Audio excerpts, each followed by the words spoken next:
Welcome to my channel and to a new series of interviews I'm gonna launch just today.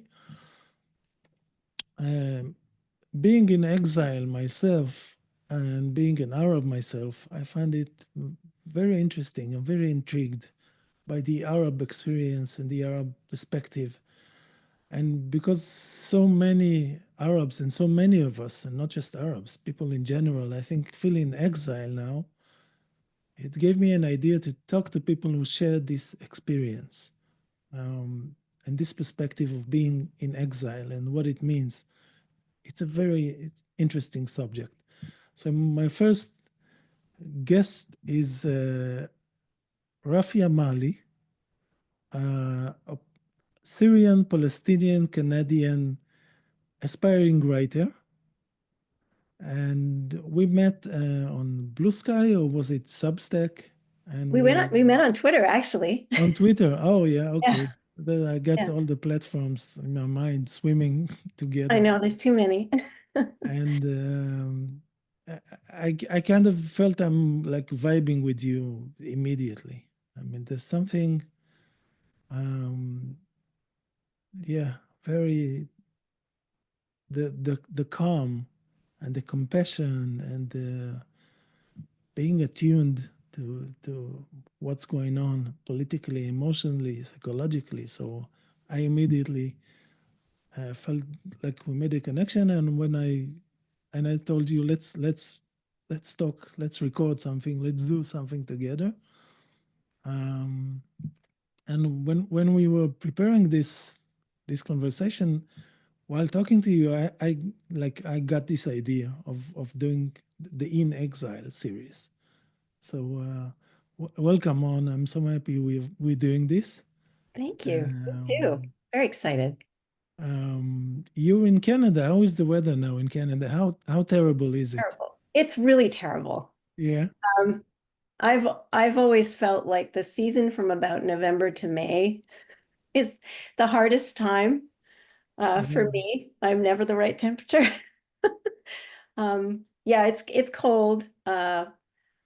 And having said that, it's not as cold as it was when I was growing up here, but it's Mm. still really cold. And we had a white Christmas, so quite a bit of snow. And now it's starting to do what it tends to do this time of year, which is we just got a bit of freezing rain today, and that might turn into rain, and then it'll be a mess, and then it'll get cold again. So Mm. that's winter in Canada. Yeah, I'm wondering if the like being used to a certain weather, it like goes in the genes.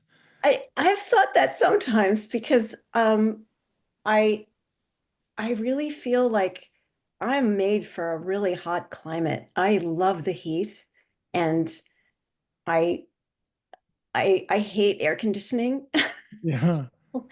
I feel like sometimes I've thought to myself, I my people must have been a desert people. They come from an arid climate where there's Yeah. a lot more heat and a lot less cold, and so yeah, so I sometimes have wondered that myself. So, which like begs the first question: What are you doing in Canada? Um, so my story is that my parents uh, were from different religions. So my father's family, who as you know, is the Palestinian side, they were Palestinian Christians. And my mother's side, which is where there's kind of a little more mixing. My mother was born in Aleppo. Um, Her mother was Turkish, but that side of the family is sort of ethnically Circassian, or Cherkez, as they're called in Turkey. Mm. My grandfather was born in Syria at a time when there was a lot more intermixing with Turkey because he was sort of born in that border region. Um, and her family, my mother's family, was Muslim. My parents met in high school, and at some point, it was really a question of either we break up or we get married, and there was no choice. Uh, once they made the decision to be married, they had to leave. So this is like the 1960s, right? Yeah, 1965 was when they married and they left the Middle East. So essentially it was my mother got married. My dad is 5 years older than my mom. He had finished at AUB before my mother. And my mom was the only of three girls in her family to go to university and finish university. Um, she she got married to my dad. She finished her degree and they left the Middle East pretty much right away. And they came to Canada by way of England. I don't know how exactly. I think at the time you could come to Canada on a visitor visa, and that was a pathway to becoming a citizen. And somebody had told them, like, Canada's a good place for you to go. So they came to Canada and they landed in Montreal. And yeah, that was sort of the start of them essentially starting a new life, leaving everything behind and coming to Canada. So So, my sister was born in 66, like within the year that they had landed in Canada. And then a number of years later, they moved to Ottawa, to Ontario, and I came around in 74. so you basically grow up. I mean, I would love to hear your story of it in a household that is really uprooted. People Yeah, who grew up somewhere else yeah, in a wholly different culture. I mean, it's yeah, as alien as one can imagine. yeah. So I'm curious to know, was your household like nostalgic or sentimental? Did you grow up feeling like there was something missed? Um, in small ways, yeah. My parents were never shy about, introducing us to whatever they could of our culture. And at some point, uh, our other family members came to Canada. So my father's family had been living in Lebanon. And I think it was around the time that I was born, he had them come over. So it was his mother and one of his sisters, and then another sister and her family who came over to Canada. So they were basically escaping the war and the situation in Lebanon. Um, so we had them in some ways. We would go and visit with them and spend time with them. And um, so we had a little bit of that in Canada at some point. Um, and I think for my dad, it was a lot harder. My mom was excited by the thought of, Mm. having a fresh start. And in a lot of ways, she was escaping the fate of her sisters, which was to be married off to, um, uh, you know, people in Aleppian society.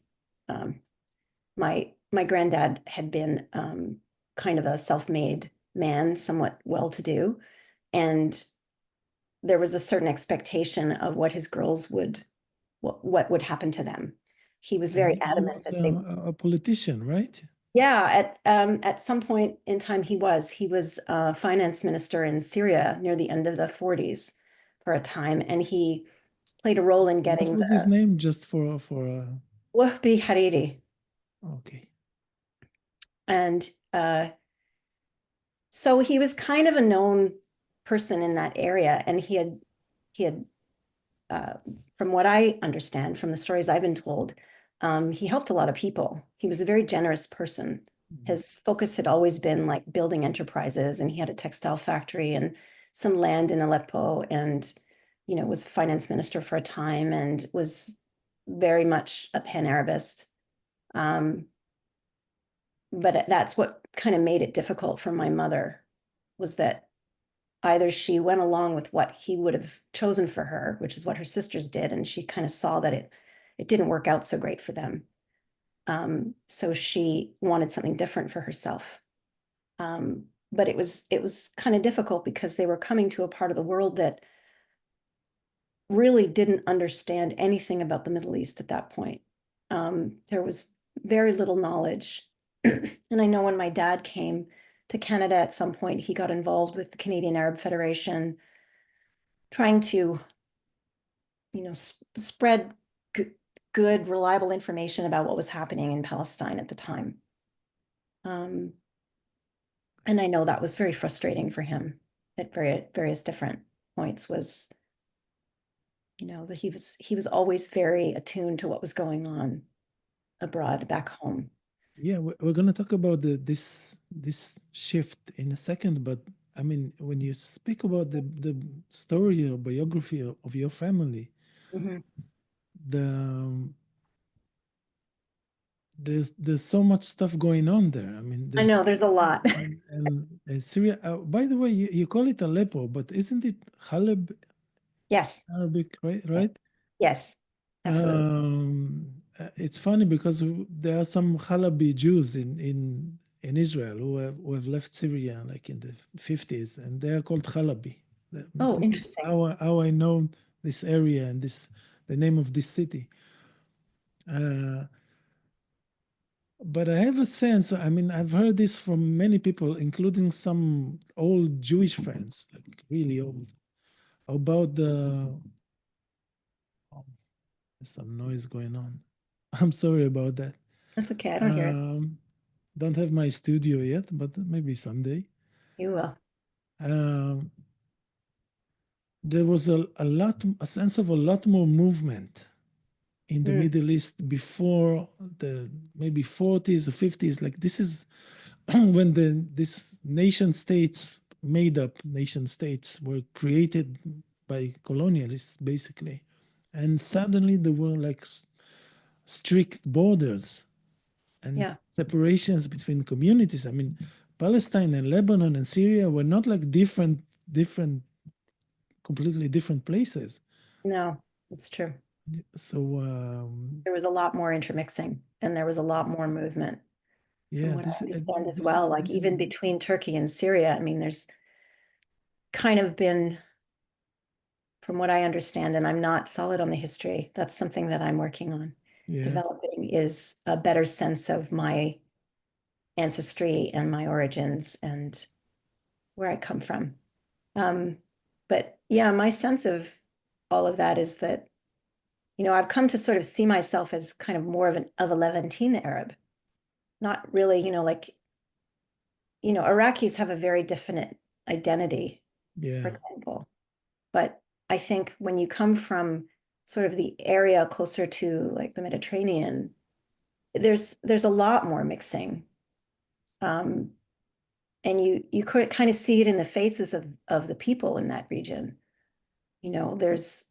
There's fair-skinned uh, Syrians. My mother is one. Yeah. My grandfather was one. He had like blue eyes and he was extremely pale. Um, so, there's been a lot of intermixing and a lot of movement and not the same sense of ownership of territory or rigidity of border or any of that.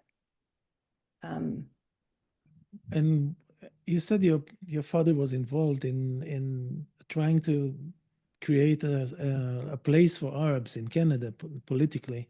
well, But there but was, was sorry. there's always been this sort of misinformation about what Israel is about. And I think the general tenor of conversation at the time was, poor Israel, Yeah, what they're going through. yeah, always Um, attacked for no reason.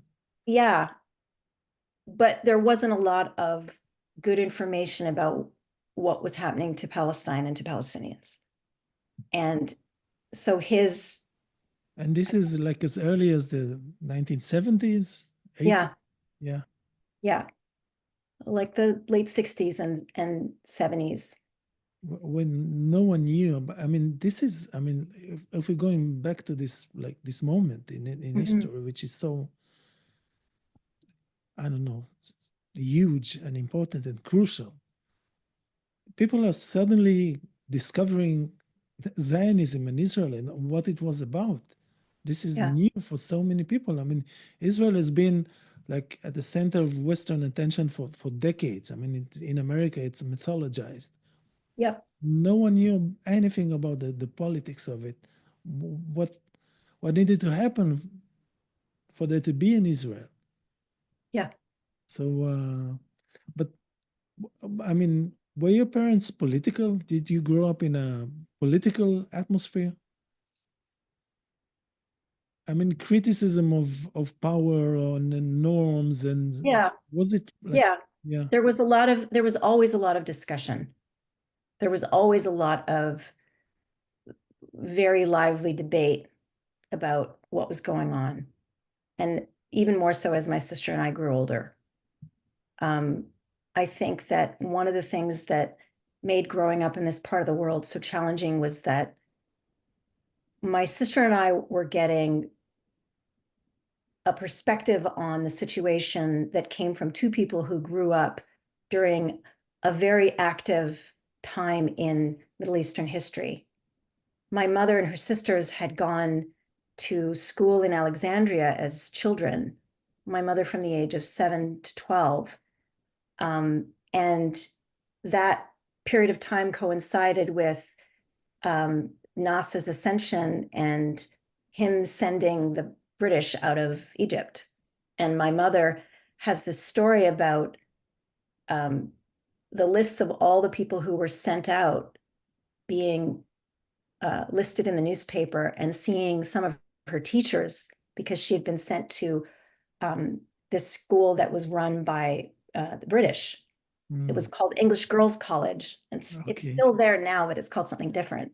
And so she has these memories of these events that happened that were really crucial in that history, the history of that region. Um, and they were things that they witnessed, uh, things that had to do with, going to AUB and there being, sort of whisper campaigns about who was a who was a CIA agent who was trying to recruit people on campus and things like that. Um, what's AUB? the American University of Beirut, Ah, okay, which is where my both my parents went to university. which was quite political. I can guess. Yeah, Well, yeah, it was affiliated with Columbia University, so there were always American professors who were coming to teach there. And this was a time in Beirut where, Beirut was the Riviera of that era, of that area. It was, thriving and prosperous and beautiful and not the ruin it is now, right? yeah. It's still beautiful. I hope it That's, doesn't get destroyed this time. yeah. Yeah. I don't want to say what I do hope happens, but did your I hope it's not too personal, but did your family stay in touch with the relatives in Syria? I mean, do you still? I mean, you still have family there, right? Yeah, we do still have family there. And To some Aleppo extent, is like at the center of so much that happened since. I yeah. mean, yeah, Well, so my mother stayed in contact with her sisters primarily. So my mother is one of six, and she was the fifth in the order. So she had in the family, there were two brothers, and then the girls came, and then my mom had a younger brother. And she was closest to her sisters, so she stayed in touch with her sisters. Um, and at some point, both my aunts uh, left their husbands and left Syria and went to Turkey and lived in Istanbul for the rest of their lives. So she stayed in contact, and at some point, we started going to Turkey to see our family there. So I think the first trip we made to Turkey was when I was 4, and I got to meet my grandmother for the first and only time in Istanbul. in Istanbul, and met some of my other family members. Um, I had cousins, but I know there's so much extended family in Syria, none of whom I've met. My mother made a trip to Syria in 1995 with my sister, and they got to meet more of the extended family because my uncle Adnan was living there and he had two families and something like 13 children. Mm. So so yeah, so there's a lot of family there. And This is also typical of the time because my own grandfather, who was called Abdallah, he was a Jew called Abdallah. yeah, He married three times and he had children like each time. yeah. My So grandfather did the same thing too. yeah, Um, but he didn't indicate to my grandmother about his second family. She yeah, it found was out, part of the yeah. yeah, she found out when they sent the census to her house in Halab Mm. that here's Hajj Wahbi and It all is of so his much more first beautiful when you family say and it like this. yeah, and then she saw the other children and she was like, I don't know who these children are. um, I'm laughing, but it was quite devastating for her. Um, but yeah, so there's a whole segment of the Hariris that I have never met. And Mm. anytime I see a Hariri somewhere like listed, I go, I could be related to that person. So, but yeah, Um, I've been back to Turkey several times. I still have cousins who live there and like first cousins. And so, yeah, I find this, and it's this notion of being in a few places at the same time, like emotionally, politically, being from having this. And I find like this kind of experience creates the most interesting and sensitive people. Because I think when you have like a varied perspective, when you're like intrinsically learn to know like intuitively that there is more than one perspective to everything, because you go with a double or triple perspective. And when you're a woman, and this makes it like that's another layer to the story. I mean, yeah, it always does, because women see things differently. So but this is so interesting, and I'm saying this because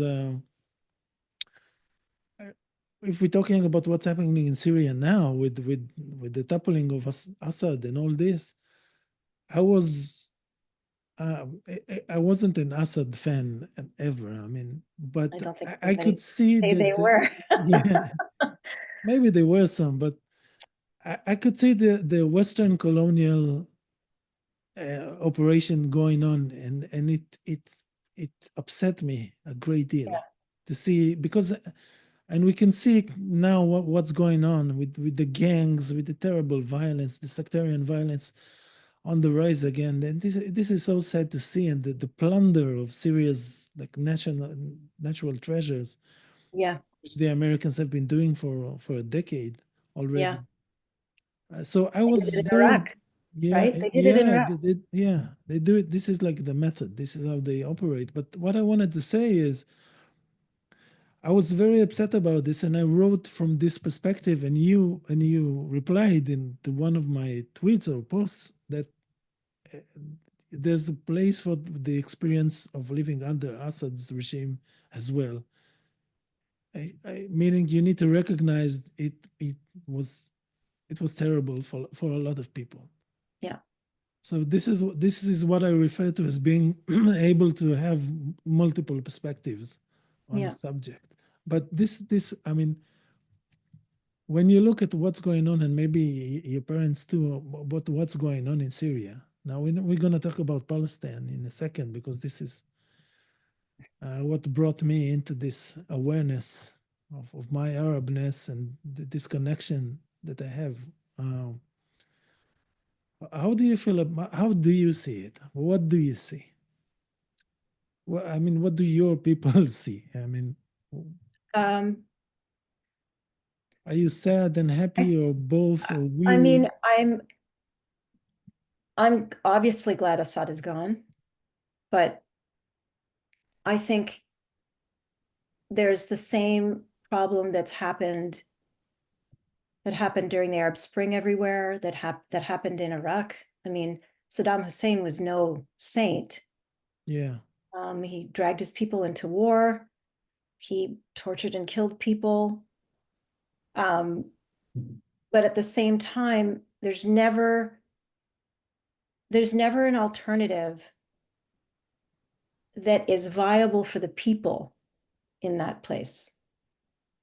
The alternatives that are proposed are all about, it's the same imperial project all over again. It's let's get our man there because we need to make sure that we secure that place for us somehow, right? Yeah. We need to know that we're going to have somebody there who will do our bidding. And in a lot of instances, you know, some of us are familiar with the photograph of Saddam Hussein shaking Donald Rumsfeld's hand and him assuring the administration that Saddam is our man. So During the Iran war. yes, so I believe that's when it was. It was many, many years before the Gulf War, before he became like public enemy number one, and we have to get him now. So, we've seen this over and over again. I think coming from this perspective, having parents who've kind of watched this over and over again and who alert you to it, they're very sensitive to that. Yeah.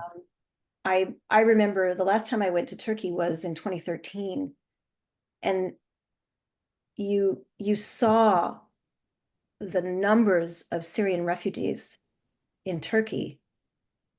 And I remember thinking that, and it's funny because nobody seems to connect it to him, but I remember thinking that the whole situation in Syria should have been something that stained Obama's legacy. Beyond his droning of Yemen, and some of the other shit that he pulled. But I think by degrees, my sense of, who can be trusted, who can be believed, has just fallen apart. Was this in this genocide, or was it like the Syria, this so-called civil war? This was, I guess, I want to say it was.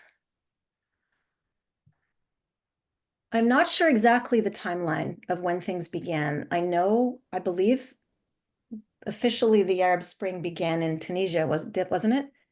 And then it spread elsewhere. Yeah. But this was around 2013. So it had already been going on for a time. It was no longer a spring. It had been a couple of years. And there was, And I think it was all a CIA operation, the whole thing, the whole yeah, Arab Spring. Actual sentiments of Arabs fueled this because people were frustrated and felt like well, they, the populations were very yeah, young and there was no opportunity for them. yeah, The frustration of the average Syrian or the average Arab in a country that is, economically not Tunisian or supporting them. Egyptian, yeah, all of Yeah, them. you know, you you just want to be able to live your life.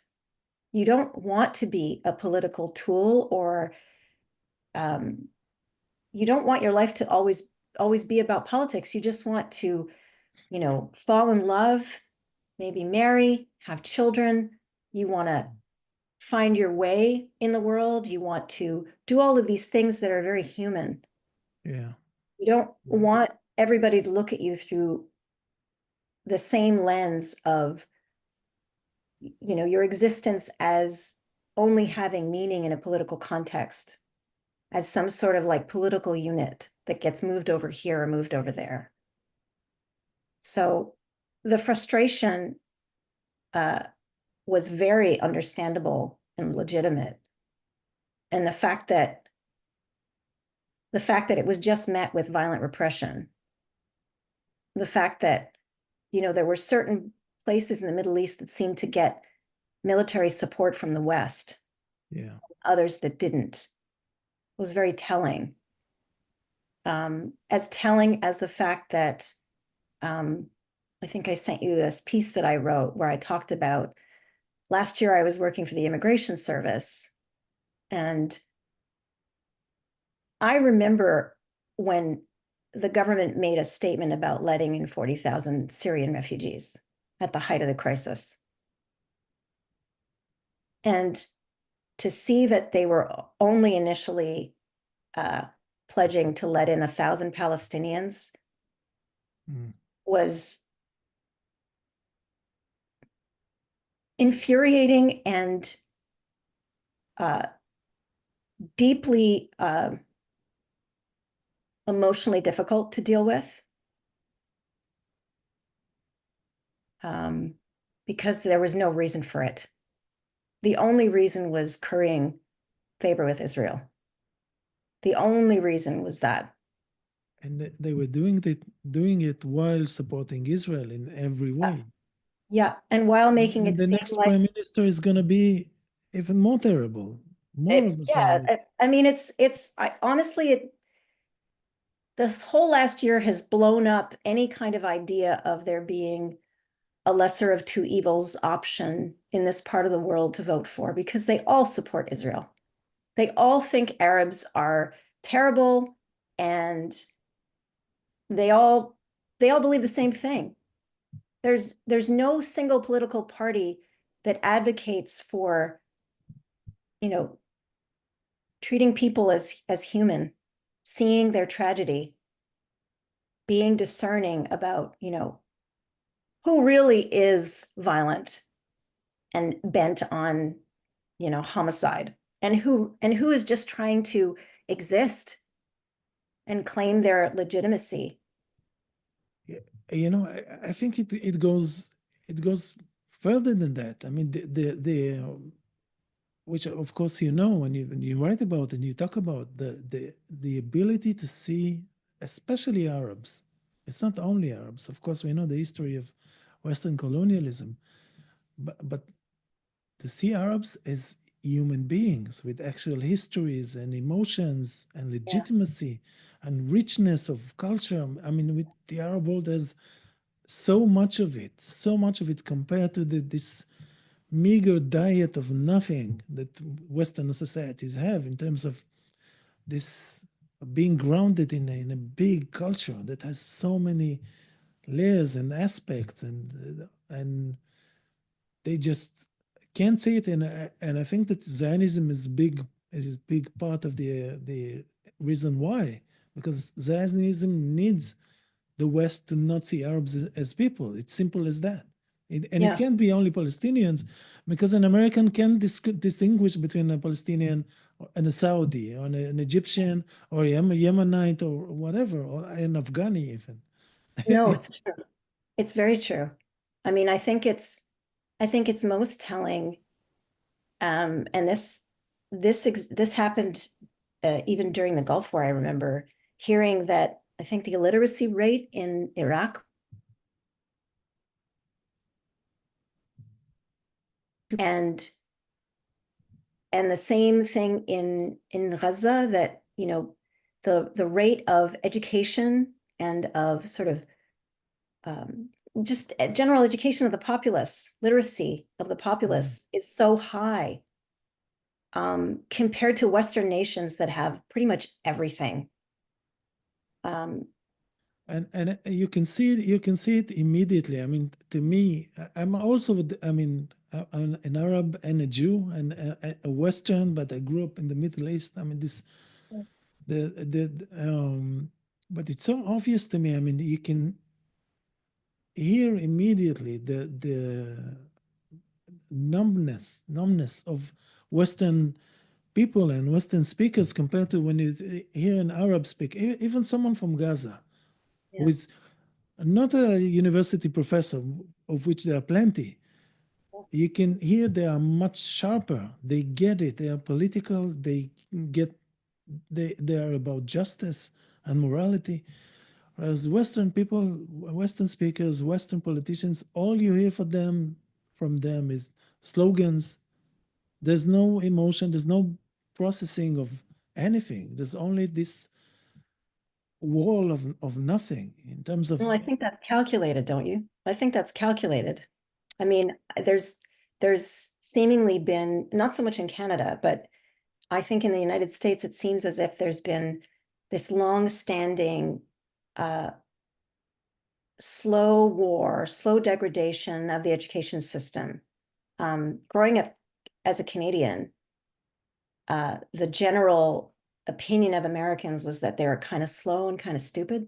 And I know I'm going to offend some people by saying that, but um, it's sort of true. I mean, there have been various different studies that have sort of assessed their general knowledge of the rest of the world, or their knowledge of geography, or their sense of where they are located in the Yeah. world relative to other nations. And there's just no self-awareness. And a lot of that comes from what you learn in school. You know, the average American, you take one American who goes to one school on one part of the country and then another one. There's knowledge is not going to be at part of one another, depending on where they're educated, what state they're educated in, um, what kind of school they went to, because there are like charter schools and private schools, and the public school system is and has been that way for a long time. Um, so it's deliberate, this sense of dumbing down the populace so you can feed them whatever you want. And culturally, a lot of what people get fed is entertainment, you know, like pop culture that's basically trivia. And that's what they get fed a diet of. Uh, There's yeah, very little in the news that even talks about what's happening in Canada, unless it's like Trump talking about making Canada the 51st state. But there's, you go to the States and it's like Canada's 2 hours that way, and there's nothing about it in the news anywhere.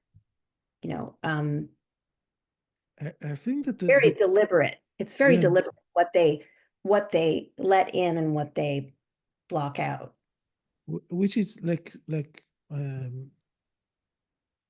gets me to want to talk about the this thing about memory and about consciousness, because I think that as colonizers, this is something I got only during this genocide, which like opened my eyes to the extent of like insane.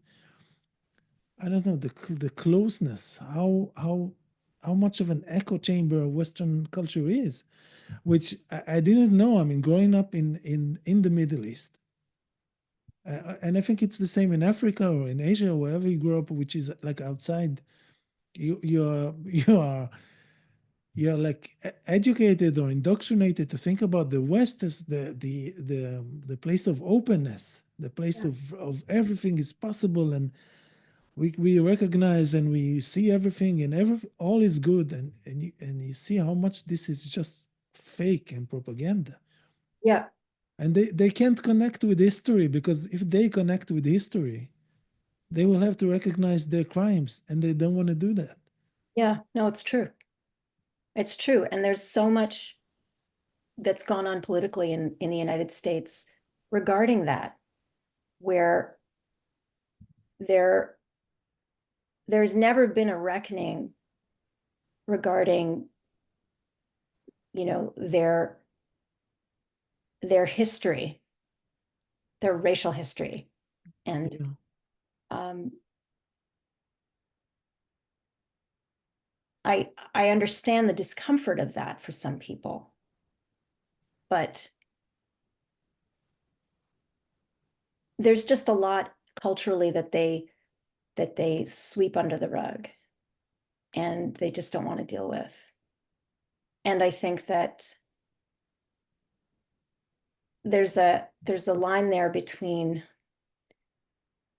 the the propaganda that they put out whenever they enter a foreign nation, that they're there to spread freedom and democracy, which tends Yeah. to be their go-to, when there's really no freedom or democracy in their own nation. There's really no true equality, uh, and I mean across the board in their nation. It's kind of at a surface level, but the Yeah. minute you start to delve a bit deeper into what's happening really, you start to see that there's all kinds of stuff going on in that country that, you know, contradict that notion of we stand for equality and we stand for freedom and we stand for democracy. It makes them completely illegitimate as standard bearers elsewhere for those principles because they can't deal with the ugliness that they're hiding within their own history and their own sort of what's going on now there. And Yeah. Trump is not an anomaly. No, it's not. Trump is really a I think just the sort of natural evolution of what's been going on there for decades. Yeah, it's like a concentrated version of America, basically, Yeah. on steroids. That, like, Yeah. this is the powder that you add water to and you get America. Yeah. This is really, but because you write about this as seeing and being seen, Yeah. the not being in denial, not being like not trying to hide parts of reality which you find uncomfortable. And I mean, I think about you growing up in Canada. I mean, it's whiter than the States even, Yeah. and you go around with your Palestinian Syrian heritage and all the things that go along with this, and your very Arab name, and your say something about this experience. I mean, you write about this about when they discover you Arab, or their concept of what Arab is or can be.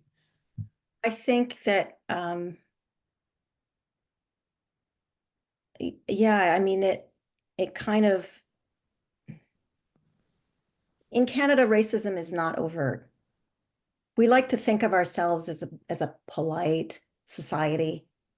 You know, you would never start an argument about something. You would never speak out of turn about something. Mm. Um, But most of the when you say your name, what do people think it Rafia? Very, I mean, it's kind of like do depending people on, ask you, well, what does this mean? Well, where does it yeah, come I from? usually say, well, I was named after my Palestinian grandmother. Hmm. And then And they become and then they just kind sentimental. of go, oh, ends right there. Yeah, I know this. Oh, yeah. Oh, they don't know what else to say. The minute you say you're, Palestinian or you're half Palestinian, it's like, oh shit, I don't want to touch that with a 10-foot pole, Mm, right? It's like the unspeakable. Um, or like I used to work in this advertising agency and I brought in dolma, which are, typically Turkish, but also Middle Eastern. And I brought them what's in that? Can you say it again? dolma, they're vine leaves. Ah, okay. Okay. So I had made some for a party and I had leftovers, so I brought them into work because it was like Christmas time and there was some kind of a celebration. And my boss made a comment that was really terribly racist. And I said outright, I said, that's racist. And What did he, he say? Can you say it? oh, I can't remember it verbatim, but I think he dropped the T word.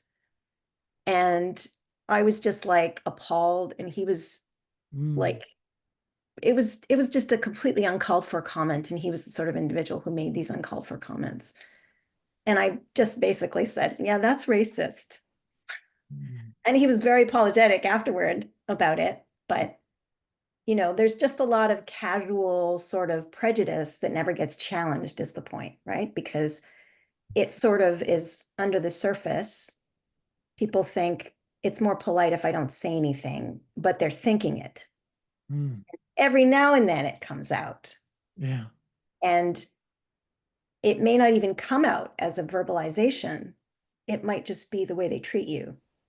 Um, I know that there were moments in my schooling when I was, in where grade two or even grade one, where my parents really felt uncomfortable when they would talk to my teachers. Mm. Um, I was sent to a Catholic school as a little kid, which, like in hindsight, I have no clue why my parents did that. But uh, at some point, I was pulled out of school because the way that I was being treated was just, detrimental to my education, and destroying my, you know, it was destroying my confidence, and it was leading to me performing poorly in school. And so, What happened? uh, again, it's sort of like this subtle bigotry of Mm. not not giving you any support, not encouraging you, Mm. complaining that you were doing poorly, but then leaving it up to your parents to do something about it.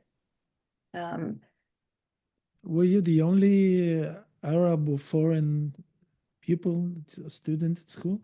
yeah, I mean, there were some other sort of ethnic groups in Catholic school, at least. This was something that I really only experienced in Catholic school.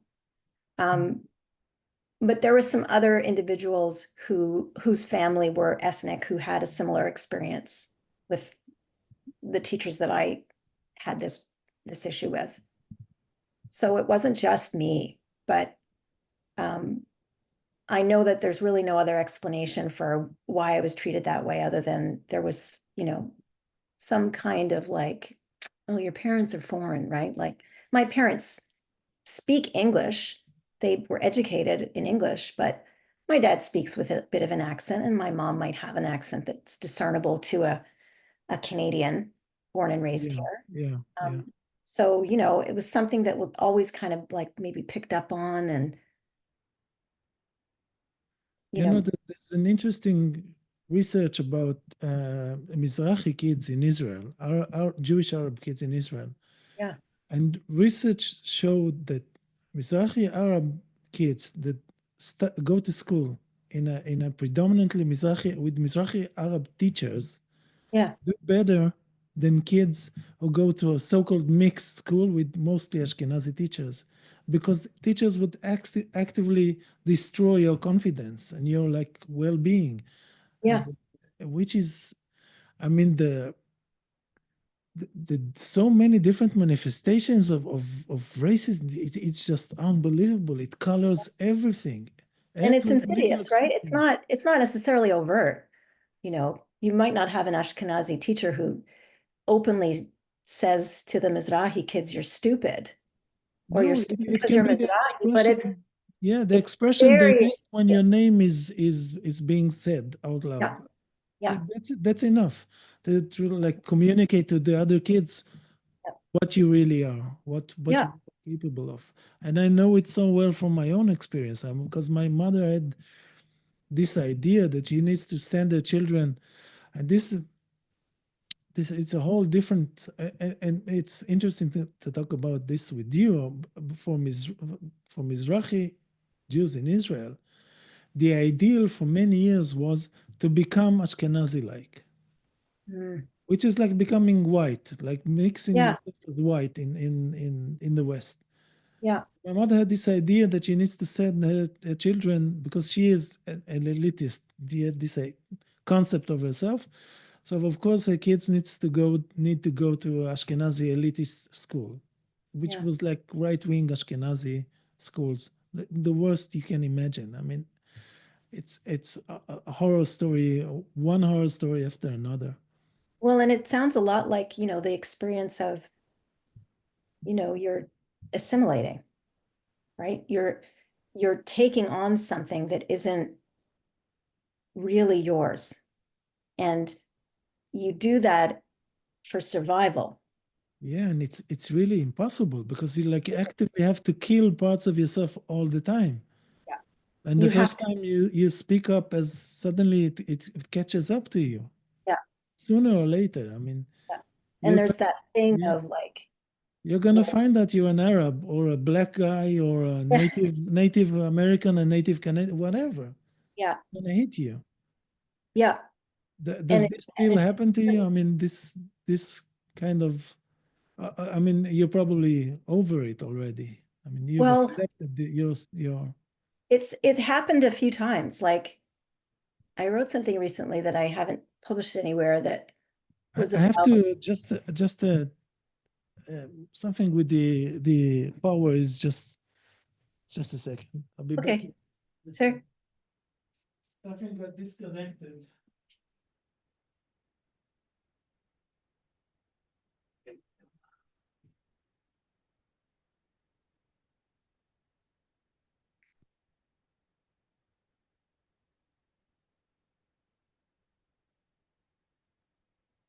Yeah, I'm back.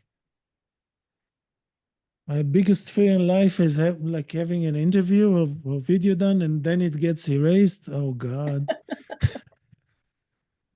it's terrible. yeah, so you were asking me about if this still happens. I think I that mean, because you let me make this like a little more emotional. I mean, you must feel rage. This is not polite, like discomfort. no, This stupid society, which is funding the mass murder of your own people. yeah, And they do it with this like, oh, like the same expression, the yeah, same kind of mood. yeah, It's yeah. how, It's how do you deal with it? I mean, this I think this is common for so many of us. I mean, especially this genocide. I mean, yeah. what the fuck is going on? What is Yeah. going on? Well, I mean, I think that it's it's been a lot harder in the last year to compartmentalize. Yeah, I think sometimes you have to because you won't function. You have to kind of, it's never gone. And that's the thing. It's never gone. It's never not in your mind somewhere yeah. because it's a part of who you are. Um, but you compartmentalize because otherwise you just won't function. And that's kind of what happened to me a little bit last year. Um, I had I had gone off Twitter and got back on to connect to somebody, and I had never experienced the situation in Palestine in such a gruesome and visceral and emotionally wrenching way before. I mean, I had grown up probably from around the age of 6 being aware of what was going on there and seeing things on TV. And, anytime Edward Said was on TV, my dad would be like, Edward Said's on TV. Yeah. But, you know, there are certain images in media that you didn't see. And that you still knew what was going on. I mean, you still knew what was happening to people. You still knew that, uh, I'm sorry about this. Have to make sure we connected properly. okay, But now I think now I think I got it. I'm sorry for this. no worries. But, you still knew all of this stuff was happening. I mean, I remember several months Were you before. following were you following what was going on? I'm like the March of Return or the expansion of settlement or the all the like You'd see things, the right? constant wars. I mean, there used to be a war in Gaza every couple of years, and then they And were there was, always one terrible. intifada and then another intifada and then the wall and then, you saw it. You saw it, but it was like it's kind of like where we're at now. I mean, the only thing that's changed in the last year is that far more people have been massacred en masse in the possibly the most bloody and gruesome way since maybe the Second World War, maybe Vietnam. Yeah, So and it's that's being the only done thing that's changed. I mean, politically, everything is kind of at this weird standstill. I mean, we've seen so much, we've seen, is it the ICC that issued the arrest warrants for Netanyahu? And Yeah. um, has anything shifted? Has anything changed? Like you can write your petitions, you can protest in the streets, you can do whatever, you can do all kinds of political action. And that's not to make it sound like those things are ineffective, but we've had millions of people out on the street week in and week out for a year, and it's just falling on, like you can exist in a state of constant rage. You can, I know there were moments, especially last year, where I really felt like I lost the sense that there was any reason to still exist. I lost the sense that there was any solace anywhere in the world. I truly did. And that's really difficult when you're a parent, because you bring a child into the world with a lot of hope. And to feel yourself that there's no hope at all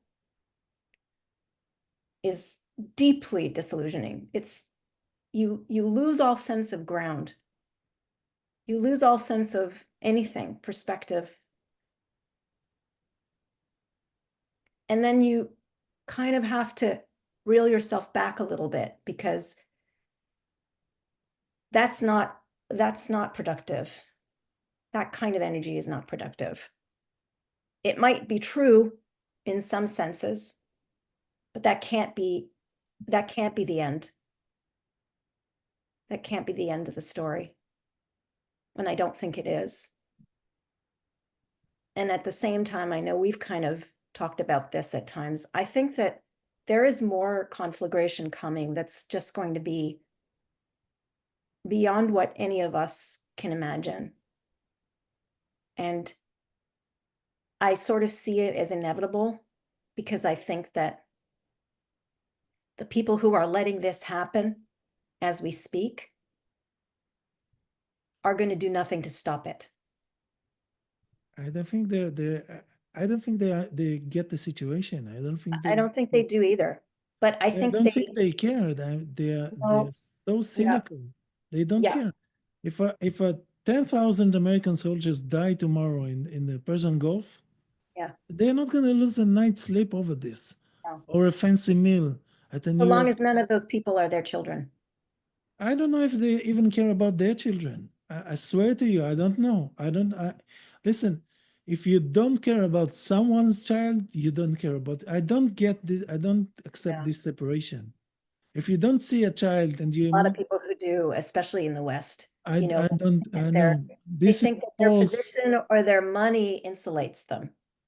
No, I mean, we can see and understand that it doesn't, but they think it does. They and still think it does. and if you look what's happening, especially in the U.S., I mean, this is insane. Once you, I mean, this genocide for me, it opened my eyes to the scope of this organized denial and insanity of this separation between what we talk about and what's happening. I mean, this can drive you nuts. But This has been once you ongoing. Like, I mean, that's the thing. A friend of mine asked me about it when it first began.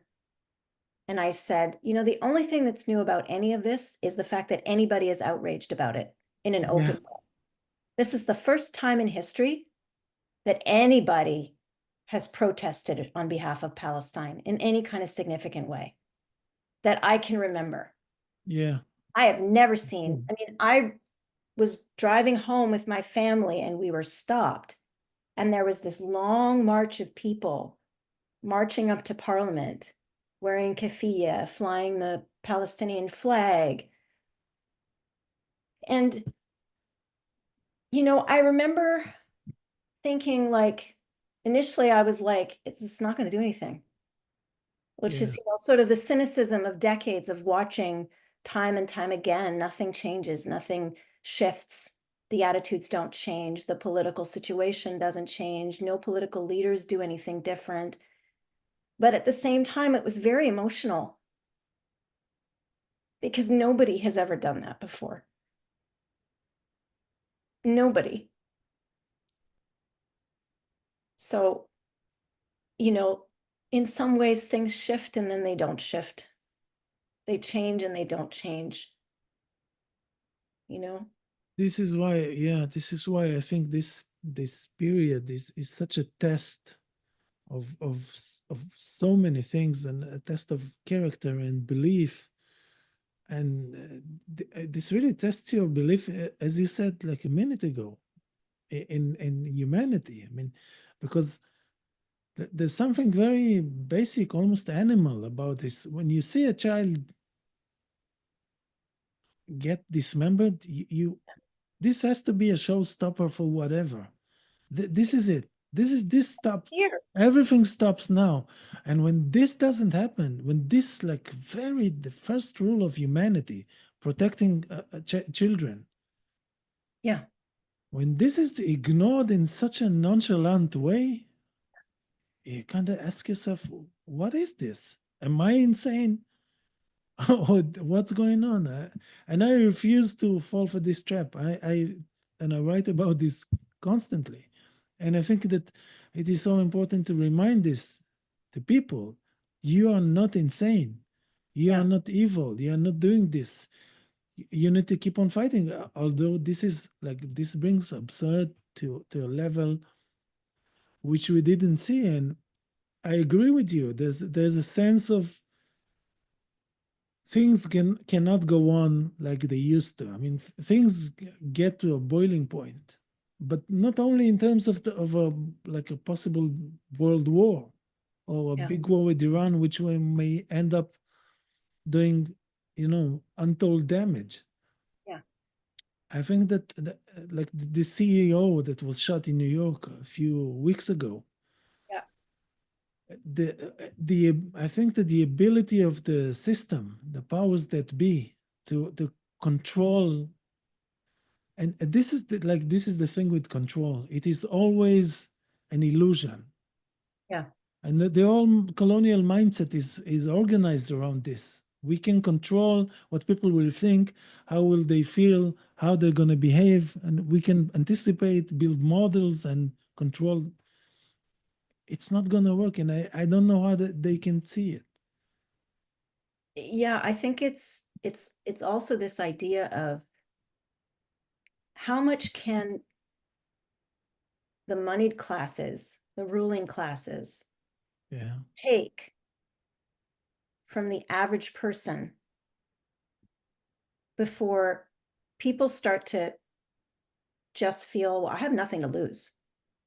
Like, to my mind, what Luigi Mangione did was an expression of, I have nothing to lose. I have absolutely nothing to lose here.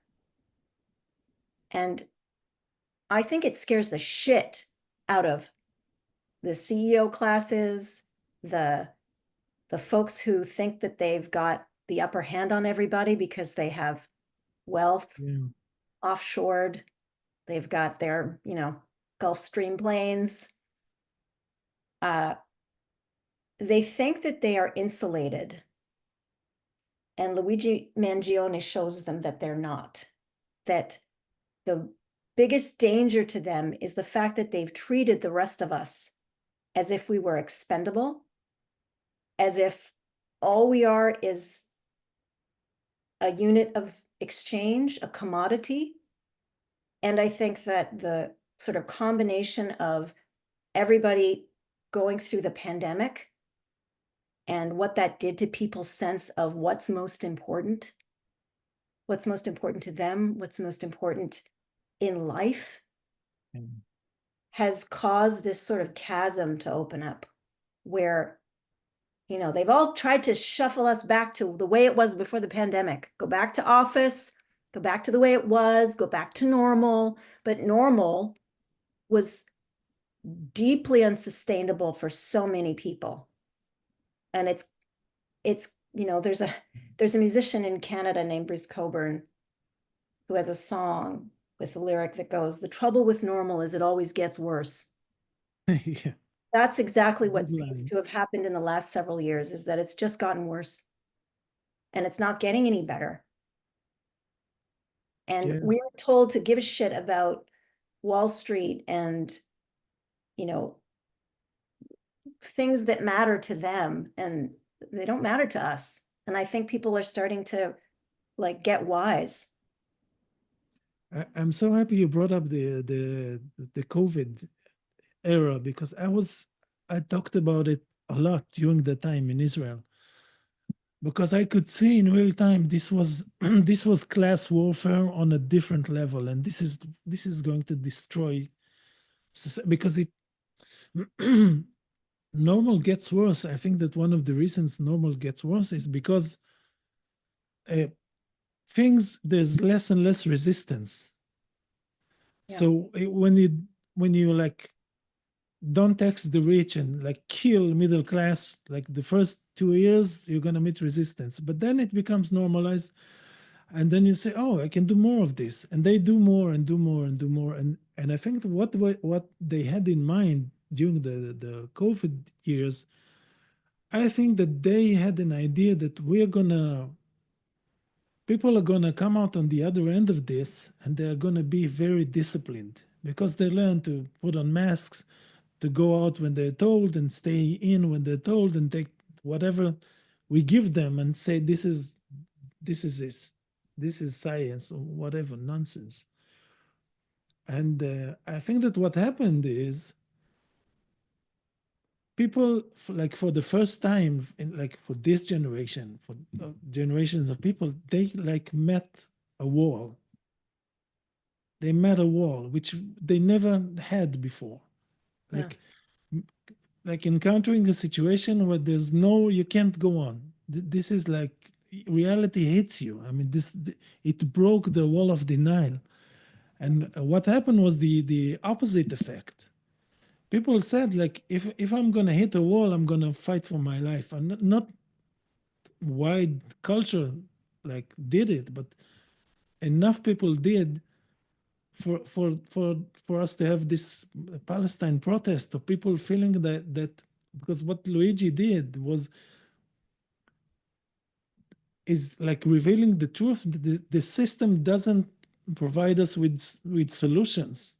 I Yeah. can't you can't solve it through the system.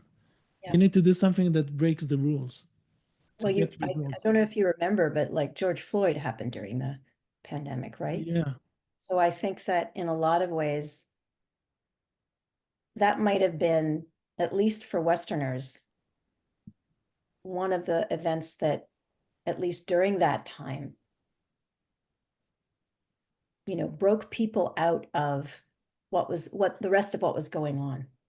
yeah, There was a sense of, oh shit, like we are, and this is not to say George Floyd was the first person who's been, you know, yeah, murdered by police. Far from it.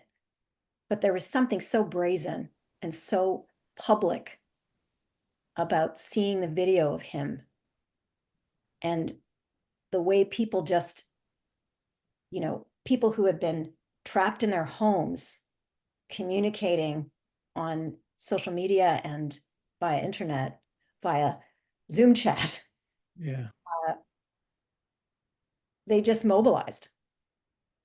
You know, I think that set the stage for a lot of what's happened in the last year, is that it gave people you know, not overtly, but it was sort of like a testing field in a way.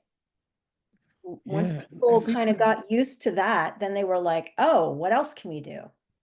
And and they started to, I think there's a relationship between the level of offense that people feel is being kind of directed at them by events or by, you know, governments, politicians saying this is what we're doing, and people responding. I think that that's what we are seeing, is this relationship between how much the ruling class can offend us to the point where we actually take action and do something in response because we are so utterly disgusted or incensed by the gall that's being displayed that we do something, that we respond. I think that the establishments of power didn't calculate, and they can't calculate for the influence of social media. Mm. Because I think they look at society like from a bird's eye view. And for us, like normal people, when you see George Floyd or when you see Gaza, Yeah. this is not, you see yourself. It's very intimate. You see Yeah. your brother, your sister, your child. This is not bird's eye view. This is, it breaks barriers. And the Visceral. whole culture of control is like organized around barriers and divisions. And about making things sanitized, right? Yeah, and this Yeah. is so immediate. This Yeah. is so immediate. Yeah. I think that, you know, you talked about, seeing children who have been slaughtered. To me, one of the images that I can't get out of my head that I've thought about ever since I saw it, I think December of 2023, was this little girl who was being interviewed, and she was evacuating with her father. She was from Al Maghazi, and the interviewer was asking her, like, where are you going? And she's like, well, my dad just got a call and we were told to evacuate. And she's this little girl. She's carrying like 2 bags that are way too big for her. And they ask her name, and her name is Shem. And she's this beautiful little girl, my daughter's age. And she says, I'm scared. And they ask her, why are you scared? And she said, because my mother left and she hasn't come back yet. And then she collapses into tears. I think you'd have to be a sociopath to be able to watch something like that and not have it affect you. And I've thought of that little girl every single day since I saw that video, because you know that that fear is real. And there's every possibility that she died with that fear. And you know that every single child in Gaza who died had that fear. They died knowing no one was going to come for them. No one was going to stop the bombing. And I think that is where we are all at as a people. We are starting to realize that nobody's here to help us. Our governments aren't protecting us. I mean, I don't know who else is supposed to protect us other than our governments. They don't give a shit. They're in the business of governing for their own self-interest, and they could give a shit about anybody. And I mean, I think you've even talked about it coming from the Israeli perspective. Israel doesn't give a fuck about the hostages. They don't give a shit about their own people. They'll send hordes of cannon fodder if there's a war with Iran. They don't give a fuck. No, they don't. No, And they don't. that is that is the breaking point, is when people start to realize that nobody gives a shit. Nobody's doing anything. That's when they start to mobilize. This is such a good point. This, yeah, this. Uh, I wrote something like at the beginning of this feeling like fatherlessness. Yeah. Yeah, your father is not coming to help you. I mean, Yeah. this is it. Like the government or any kind of order you have in mind, any idea of a good sense, and it's not only not happening; it's the opposite. Yeah. They are the one organizing your demise. Yeah. They are the one organizing the murder of your children. Yeah. And for you, it's almost literal because you definitely have family there, Yeah. both in Gaza and in Syria, that you maybe you don't know, but they are your kin. It Yeah. I mean, even if I don't have active family members there, they are my kin. I think of them as my kin. yeah. They are my people. I mean, where else do I come from? I don't come from here. I just happened to be born here. It was an accident in a way.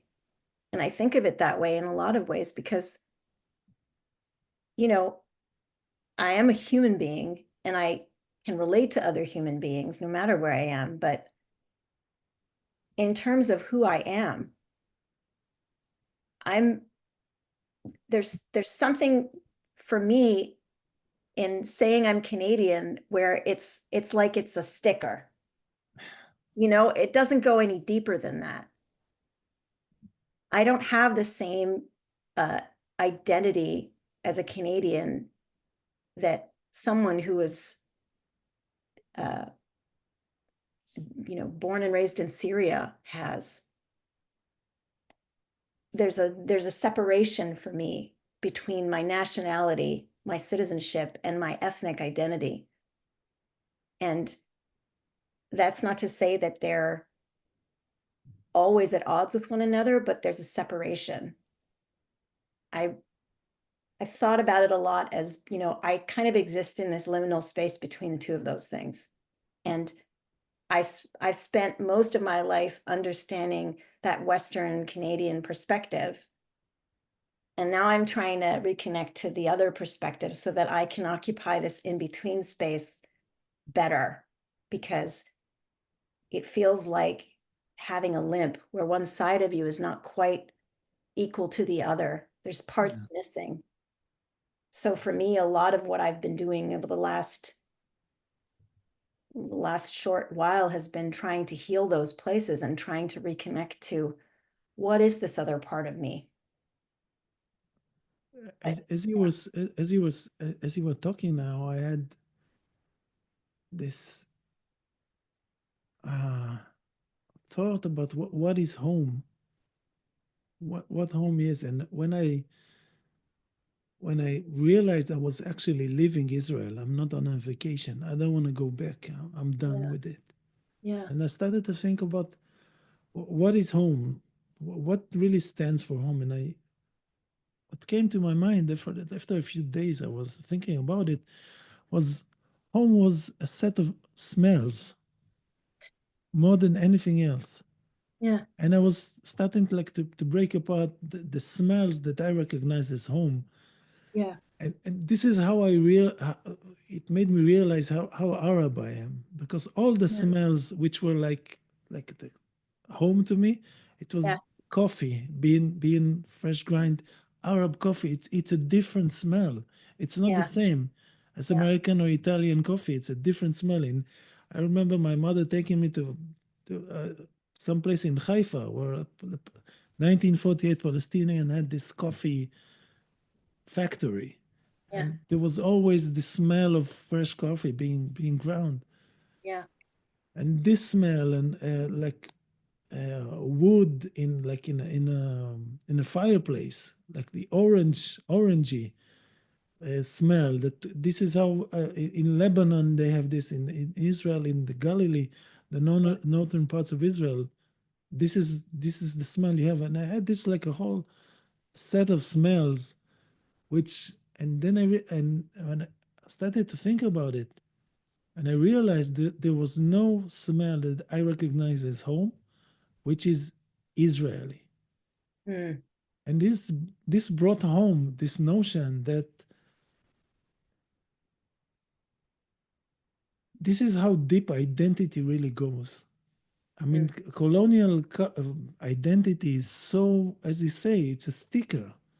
yeah, It doesn't, I mean, this is like so deep in the brain. I mean, yeah, smell is so like yeah. so, You're making me think of, primordial yeah, you're making almost. me think of like trips that I've taken, especially the last couple to Turkey.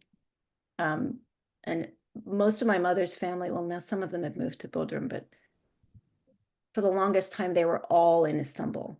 And it's my favorite city in the whole world. But also, there's a part of the old city where there's the spice market, and you were mentioning coffee. Yeah. There's a coffee shop called Mehmet Efendi that's been there for, I don't know, well over 100 years, maybe longer. And you can smell the coffee around the corner before you even see the shop. You walk through the spice market, and there are these vendors selling like nuts and spices and henna and life and all these different things everywhere. And there's, smells, and I've never felt a sense of like this is where I come from more than when I've been there. This is a really, really deep part of who I am in ways that I don't feel when I'm at home. Yeah. And I think that, you know, my sense of home growing up in Canada as the child of my parents is, you know, my mother's cooking, my dad's cooking. Um, those are the things that made us feel, you know, that gave us that little bit of who we were deeper within us. My dad's kibbe, Yeah. um, those sorts of things. Uh, because otherwise, like everything is a Western thing that we've had to adopt or adjust ourselves to. It's not something that, it's organic for here. It's not Yeah. organic for us. And and if I can say something kind of sweeping, which I like to say sometimes, there's something about Western, especially I think in Europe it's less so, but in the US and probably in Canada as well, there's something about the these white environments which doesn't arouse the senses Mm. like Africa or the Middle East. I mean, it's the smells, the colors, the sounds. It's as if the environment is designed to make you like shut down, not be as like aroused and aware of where you are. I mean, this goes so well with being politically like I don't know.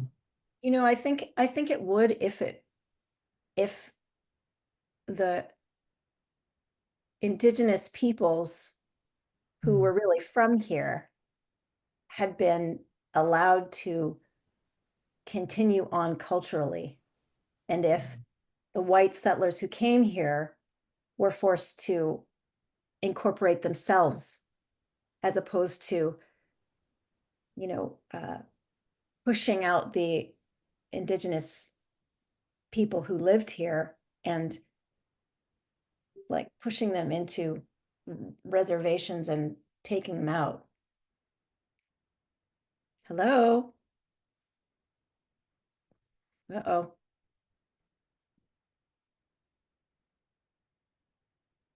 Ended. Uh-oh.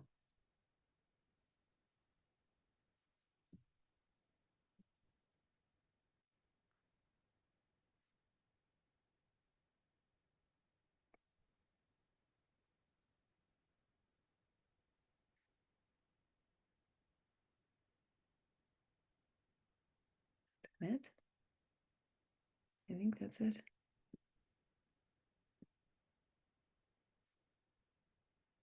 What happened?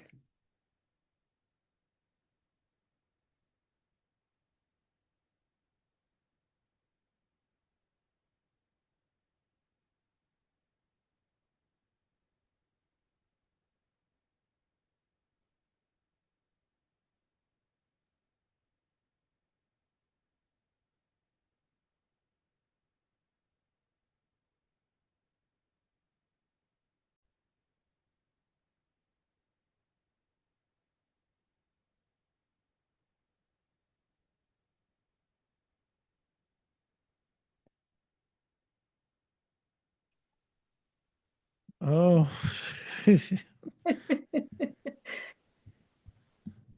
oh, I'm sorry about this. Okay. Technology, huh? Yeah, I'm not I'm so not a technological kind of guy. I only do like ideas and language. Everything else like bores me to death. I don't want maybe some a little bit of cooking and that's it. I Yeah, don't. yeah. That's okay. I get it. But you were in the middle of saying something which was important about the yeah. I mean, the Canadians and also Americans. They replaced a whole native culture with Yeah. its own, And we're religion talking about, and I think philosophy. Yeah, we're and talking about very like extremely varied indigenous cultures. They're not a monolith by any stretch. You go from one part of even Canada to the other, and there's, multitudes of different uh, indigenous tribes and peoples who lived here. Um, and the fact that their cultures have just been sort of shifted to the margins is, you know, they they hold the richness of this part of the world, not the yeah, white. they definitely do. They definitely do.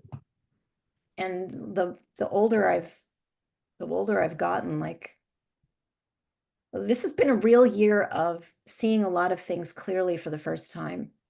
And not that I didn't before, but sometimes you have these shifts where all of a sudden things start to really come together and coalesce in your mind and they become very solidified.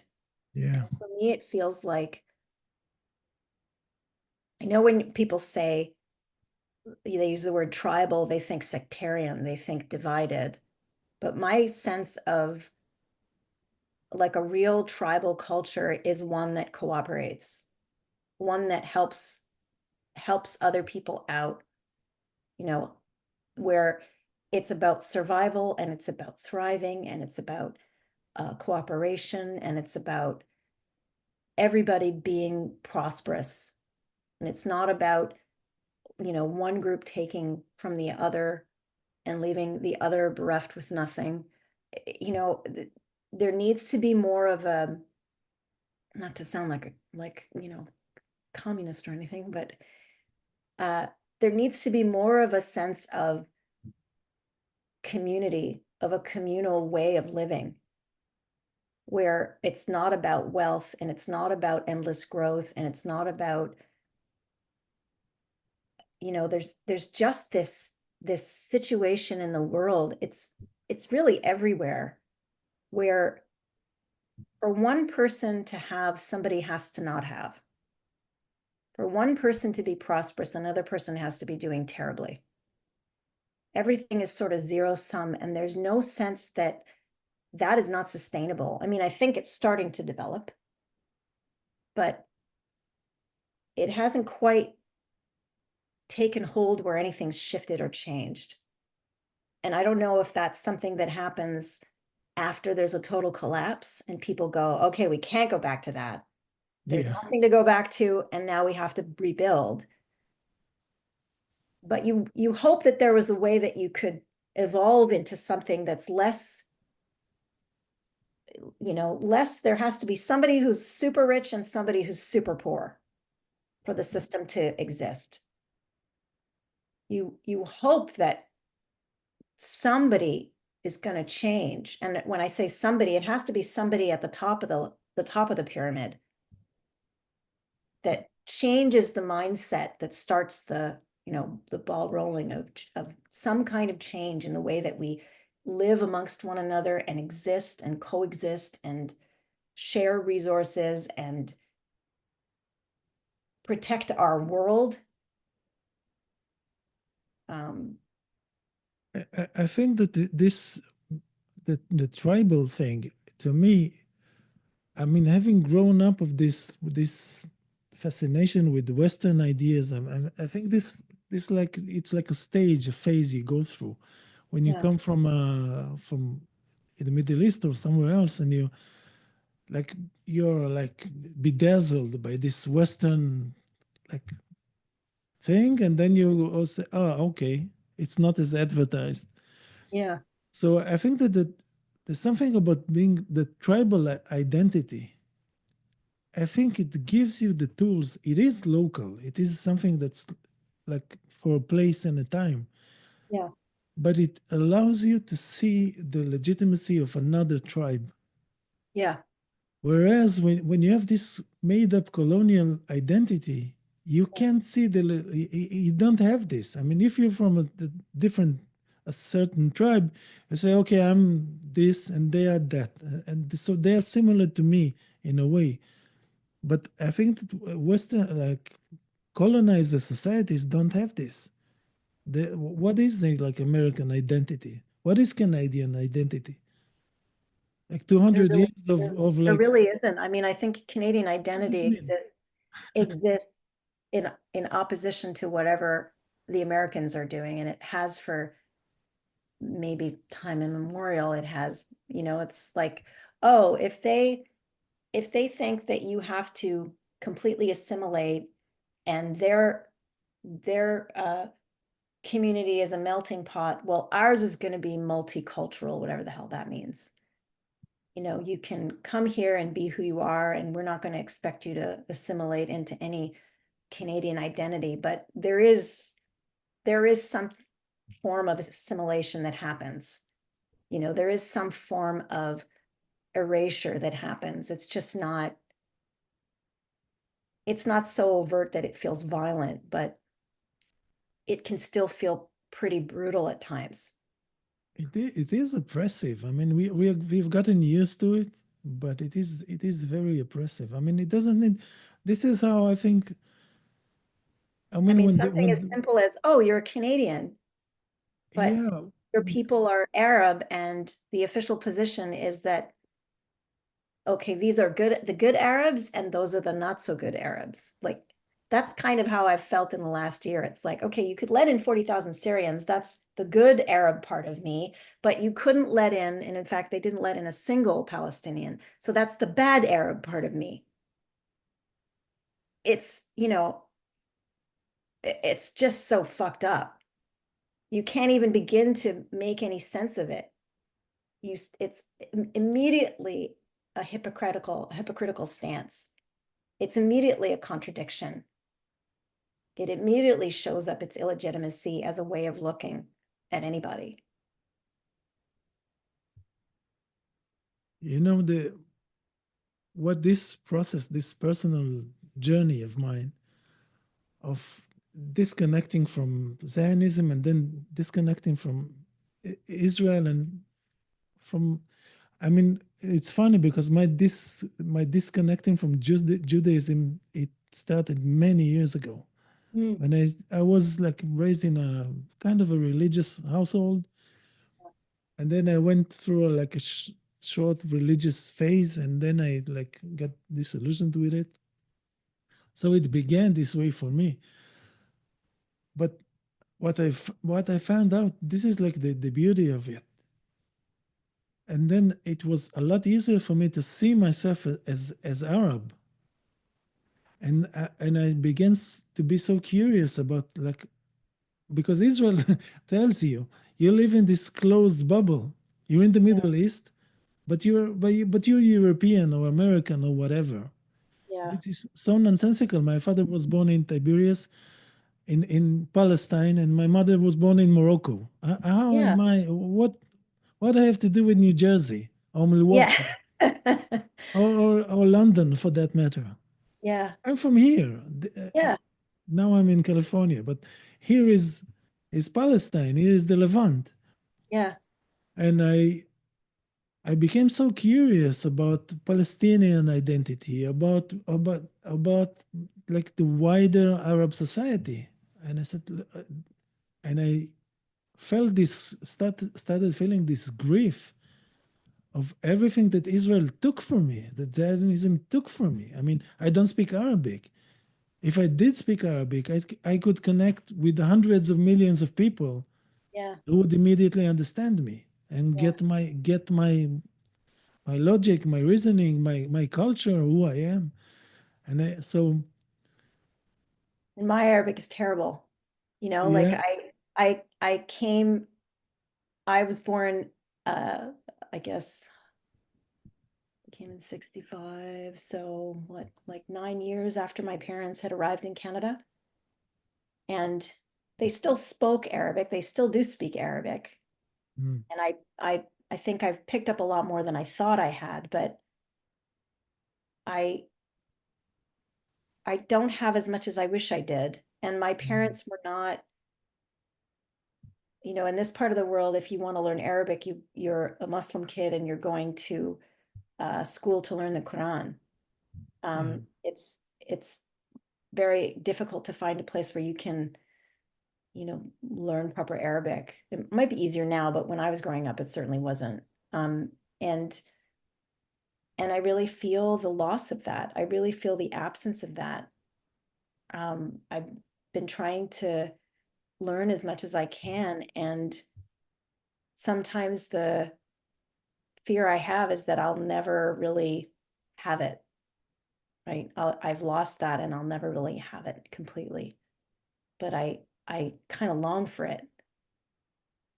And This is language part is of such, being. especially the Arabic language, it's so rich that, It's you so know, rich, and it has emotion. English yeah, doesn't have emotion. English is a dead language. it It's can almost, have emotion. It can but have emotion, but it's it's not the same. It's just not the no, same. in Arabic. It's, I don't know. There's Not all philosophically emotional, right? Like no there's a there's a physically emotional. there's a Yeah. sense that, you know, when you're like, to me, some of the poetry and um, especially poetry in Arabic, it's not just, and like song lyrics, it's like, it's not just I'm in love with you. It's like I've never experienced love of this kind, and it's celestially fantastic, and you know, like there's such a depth and a Yeah. and a fullness. And I think that speaks to the fact that, you know, we come from a culture that is very emotional and that's Yeah. not afraid of expressing emotion. And that's really I think in a lot of ways, the fundamental divide is that a lot of Western nations are not comfortable with displays of emotion. Hmm. They're not comfortable connecting to that part of themselves. Yeah. And that's why everything Which is makes so them very, I narrow. think it's part of the reason they come across as very fake to Yeah, us, yeah, because we are emotional creatures. This is the rest is just, you know, yeah, some decorations, but we are emotional. You are yeah, what you feel at the moment, not your whatever degrees you have, whatever yeah, resume, whatever. And yeah. yeah, You know, people are always talking about how Arabic sounds like an angry language. It's not. it's nonsense to me No, when it's I totally hear nonsense. it's nonsense. I mean, It's expressive. it's We have expression expressive. because there's Exactly. emotion and there's real, you know, there's something behind it. There's nothing sterile about the way we express ourselves. Yeah. And, you know, like I've had people say to me, "Oh, you know, I don't have your big emotions." And it's like, "No, you don't have any emotion. I have emotion, you have none. My emotions are not big, they just exist. And I acknowledge them. And you Yeah, have none because that is where you come from." they have the emotions. They just train to shut everything down. Yeah, Yeah, stifle, kill it, yeah, create like a fake AI version of yourself. yeah, Communicate with the rest of this is so terrible. yeah, it is. I mean, Yeah, it's why people are so sick. and but this is such nonsense. I mean, you know, I grew up in Israel. There was a period of time like some years, not just there was like on Fridays they would play an Arab movie on Okay. Friday afternoon. And many Israelis, especially Jewish Arabs, had this on. And in my house, I mean, my father's mother tongue is Arabic. Yeah.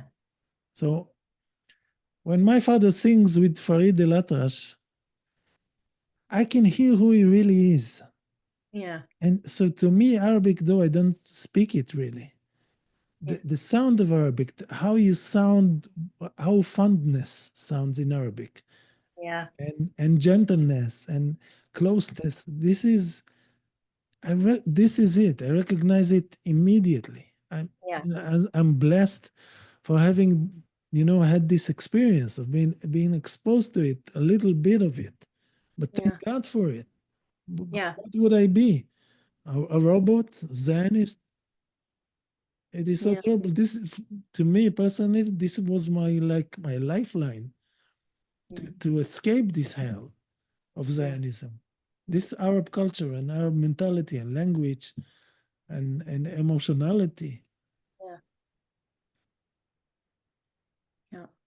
And you're fortunate to have had that. I mean, just like I'm fortunate to have had any kind of connection to my family, my ancestors, my history, where I come from, where my people come from. I have one final question I want to ask you. Hmm. I have many questions, but like for this, um, what would if I like someone came into your home or your parents' house? Mhm. What would give away the fact that Arabs live here? There's Can I eyes everywhere. what? There's eyes everywhere. Eyes. Oh, Ayun. okay. Yeah, yeah, yeah, yeah. I have them in every room. There's a big one over my front door. In the garden, I put one out in the summertime. It's And funny because when I moved into this house, yeah. the lady who lived here was Jewish, and she left mezuzah all over the house. I don't know if she thought I might be Jewish somehow because I met her Mm. briefly. And I remember moving into the house and being like, I'm pretty sure she's not supposed to leave her mezuzah around. But I just kind of put them aside and then hung up my eyes everywhere. But that would be probably one of the big things. And in my hallway, I have um, things that I've brought back from my trips to Turkey. So I have a I have a calligraphic version of the Bismillah Rahman Rahim, Mm. and I've got these. The last time I was in Turkey, I went with my parents to Bursa, and there's this gentleman in this market who has all of these puppets.